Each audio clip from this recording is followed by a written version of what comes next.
Hello students, today we will start fourth poem from Hornbill. Name of the poem is Childhood, written by Marcus Nathan.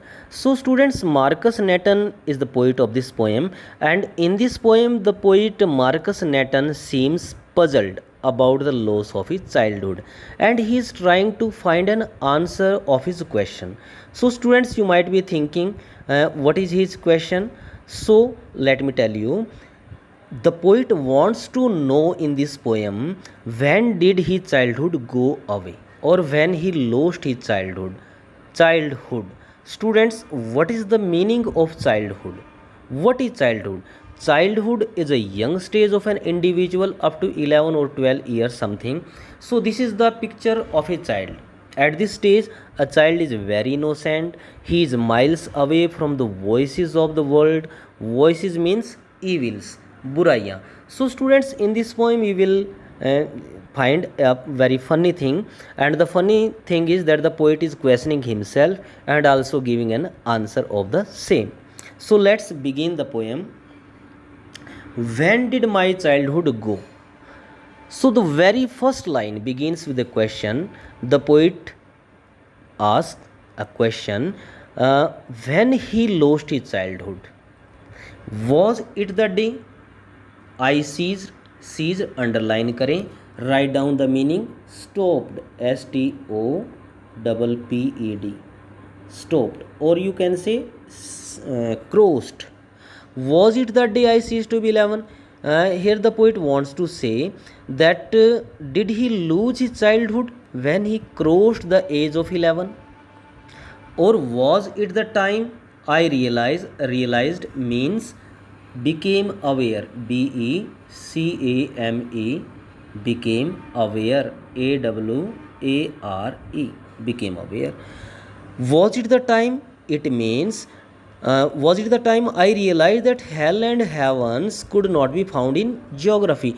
So students, in his childhood the poet believed that there was the proper existence of hell or heaven, क्योंकि वो parents से story सुनता था तो hello और haven को मानता था. लेकिन अब पोइट ये मानते हैं कि वो did he lose his childhood when he realised that there was no existence of hell और हेवन इन जियोग्राफी और in this world, and therefore could not be. क्योंकि अब पोइट क्या है, अब now the poet's mind has started working. अब poet के mind ने सोचना स्टार्ट कर दिया. The poet has got knowledge. ठीक है, अब पोइट को रियलाइज हो चुका है कि there is no existence of hell और heaven in this earth. There is nothing called hell और nothing called heaven in this world. Was that the day? It means maybe that was the time when I lost my childhood. So students, when second stanza, when did my childhood go? Again the poet ask a question. Question क्या है कवि का? When did my childhood go? When I lost my childhood. Was it the time I realized that adults underline करें, write down the meaning. Adults mean fully developed persons. जो एक mature जो person होते हैं they are called adults. Was it the time I realise that adults were not all they seemed to be. Student, seemed means appeared, APPEARED, appeared. Appear means seem, प्रतीत होना. So the poet एक second जो अपनी possibility बताते हैं कि उनका जो बचपन कैसे उनका समाप्त हुआ. Did he lose his childhood when the poet realised about the hypocrisy of the adults. Hypocrisy होता है फॉल्स कैरेक्टर्स. ठीक है, क्योंकि जो अडल्ट्स होते हैं were not all they seem to be, they are not all as they appear to be. कि जो अडल्ट्स हैं वो वैसे नहीं है वो जैसे दिखते हैं. इस चीज़ को पहचानना. Was it the end of his childhood? They talked of love. अब स्टूडेंट्स, यहाँ जो वर्ड है they, it has been used for the adults. ठीक है ना, जो मैच्योर पर्सनस हैं. They talked of love, it means they talk of love, वो प्यार की बातें करते हैं. And preached of love. Preached means give sermons about something, किसी की चीज़ के बारे में ना उपदेश देना. So they talk of love and they give advice of love but didn't act so lovingly. But this is a great paradox that these adults, they don't behave affectionately. Was that the day? So may be that was the day when I lost my childhood. जब मैंने इन चीज़ों को जज करना शुरू कर दिया, it means that was the end of my childhood. When did my childhood go? In the third stanza the poet mentions the third possibility of ending his childhood.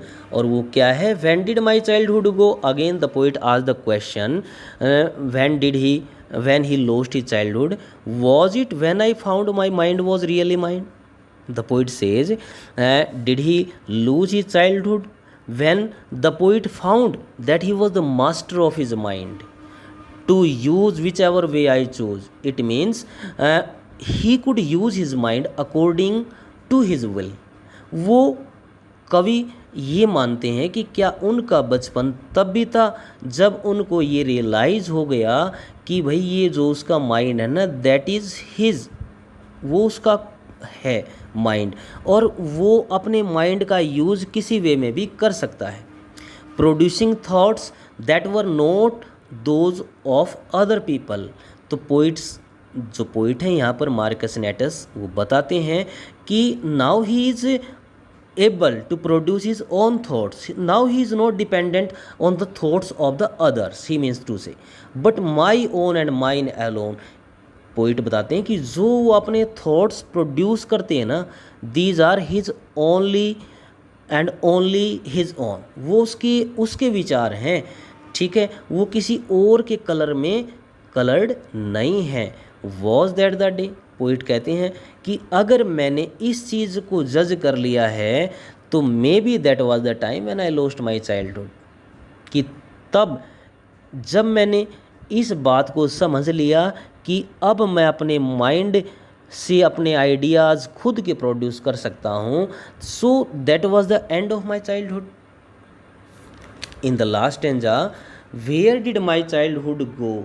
Again the poet है उसी बात को फिर repeat करते हैं कि how did I lose my childhood? It went to some forgotten place. Forgotten means students, कोई भी फॉरगॉटन प्लेस होता है, ठीक है, that is no longer known. Forgotten means no longer known. That's hidden. Hidden means कई बार हम बोलते थे हिडन फैक्ट, हिडन ट्रूथ, तो वो होती है that is difficult to notice, ठीक है ना, जो बिल्कुल गुप्त होती है. An infant's face. Where did my childhood go? It went to some forgotten place. So, on the basis of his limited knowledge, the poet thinks कि अब जो भाई मेरा जो बचपन है ना, ठीक है, वो किसी फॉरगॉटन प्लेस पर चला गया है, ऐसे किसी भूले बिसरे स्थान पर चला गया है मेरा बचपन. दैट्स हिडन, और जो जाके छुप गया है कहाँ? In an infant's face. Infant means a baby, infants means a young child. Student, this is the picture of a young child. Okay, ये infant है. So the poet says that is hidden in an infant face, कि वो किसी ना शिशु के चेहरे में जाके छुप गया. That's all I know and this is the ultimate truth as far as I am concerned. poet बताते हैं अपना डिसीजन जो उन्होंने लास्ट में यही लिया है कि जो मेरा बचपन है वो किसी इन्फेंट के चेहरे में छुप गया है. It means that when he sees an infant, ठीक है, when he sees an infant face he remember his own childhood. जब भी वो किसी इन्फेंट के चेहरे को देखता है तो उसको याद आता है अपना बचपन. So students, this was the explanation of this poem. Okay, thanks.